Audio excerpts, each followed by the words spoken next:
Okay, I'm going to work the first half of problem 4.92. This is another problem where we're trying to identify what is the reducing agent, what's the oxidizing agent. Again, to do this, we have to know those rules to assign oxidation numbers to compounds. If we fail to be able to do that, we're not going to be able to answer this question. We can't get it right on an exam.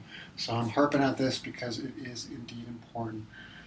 So let's go through and take a look at what we got. Assign oxidation numbers to all the atoms and figure out what's being oxidized, what's being reduced, okay? All right, so let's start with the easy ones first, right? We got hydrogen ion here, or just H+, right?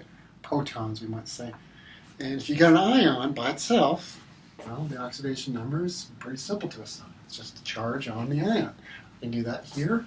I can also apply that rule right here for the manganese 2+. Piece of cake, right?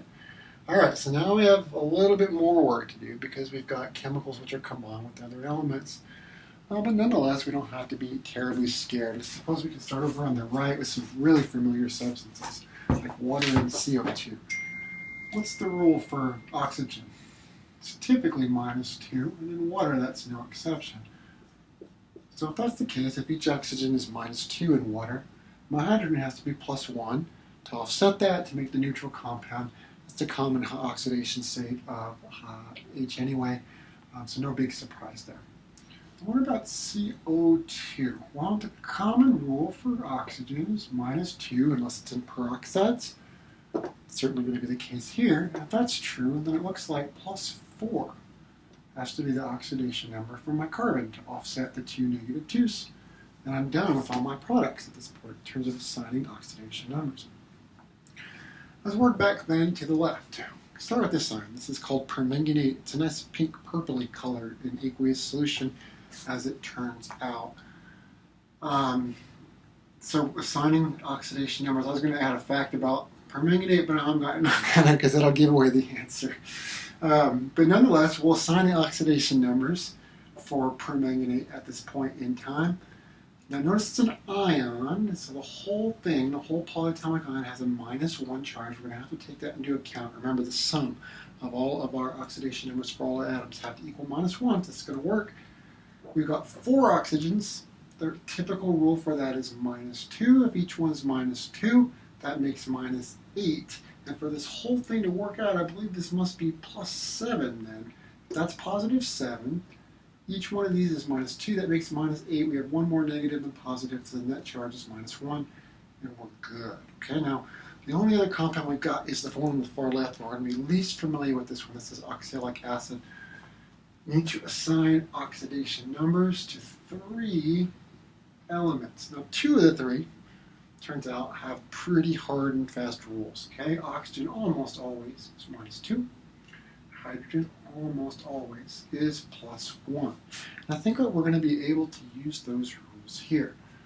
So if I look very carefully, then I start to think what carbon must be to make this work. It looks like I have got 8 negatives from the oxygen, only 2 positives here. The whole thing has to be neutral. So it seems like, I think this might have to be what, +3 to make this work? Let's see if that works out. I've got 2 carbons at +3, that's +6. Another 2 positive here, that's +8. And that can offset this -8, because it's a neutral compound. Okay? So sure enough, it looks like that works. I've assigned all my oxidation numbers. Now, let's identify what has been oxidized and what has been reduced. Okay? So something has been oxidized. Let's figure out what that is. Fill in this blank, right? What's been oxidized? Well, oxidation, remember, is an increase in our oxidation number. As I'm looking at this right now, okay, hydrogen is +1, +1, that doesn't change, right? Oxygen, -2, -3, that doesn't change. But look at my oxalic acid here. The carbon oxidation state's +3 on the left, but on the right, it's +4 in carbon dioxide.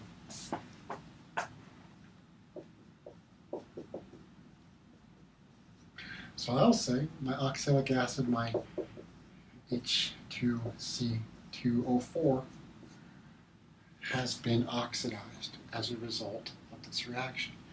Now something's oxidized, something has to be reduced, right?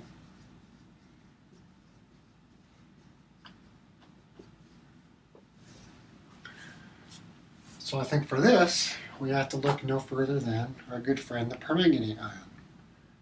Manganese here is +7. On the product side, it is +2.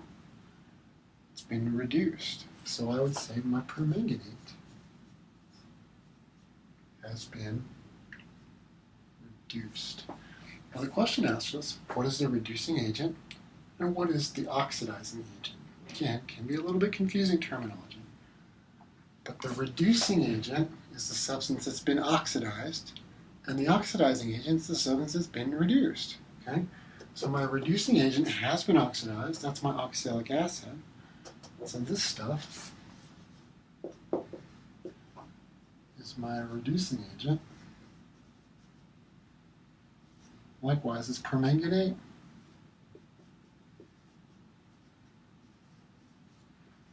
is my oxidizing agent. When I kind of laughed a few minutes ago is because I was going to say, like, I like to make these videos a little bit more interesting, throw facts in. I was going to say, oh, this is permanganate. It's a very strong oxidizing agent. But that would give away the problem, right? But sure enough, you'll see the permanganate ion in a lot of reactions, serving as an oxidizing agent. It's very common. Okay?